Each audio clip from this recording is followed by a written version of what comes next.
तर पुढची बातमी पाहूयात। माढा तालुक्यातील अडकलेल्या 16 गावातील लोकांना काढण्यासाठी हेलिकॉप्टर येणार आहे अशी माहिती ही जयकुमार गोरे यांनी दिली आहे। लष्कर 40 जवानांची टीम ही माढाकडे आता रवाना झालेली आहे अशी माहिती गोरेंनी दिलेली आहे। परंडा येथून हेलिकॉप्टर हे माढाकडे येणार आहे आणि दरम्यान जयकुमार गोरेंशी बातचीत केली आमच्या प्रतिनिधींनी, पाहूयात।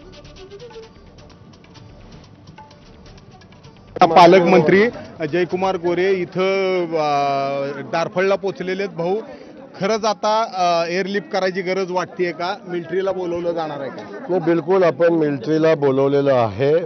मिलिटरी निघालेली पण आहे। साधारण 45 मिनिटं झाली ते निघून साधारण 2 तासात इथं पोहोचतील आणि राहिलेल्या लोकांचं रेस्क्यू करण्याचा आपण प्रयत्न करतो।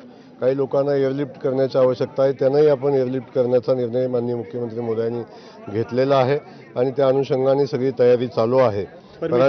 परमिशन पण या ठिकाणी मिळालेली आहे। परांड्यामध्ये सध्या ते एअरलिफ्ट करायचं काम चालू आहे। रिफिलिंग झालं की ते चॉपर इकडे येईल आणि इथल्या लोकांना बाहेर काढण्याचं या ठिकाणी काम केलं जाईल।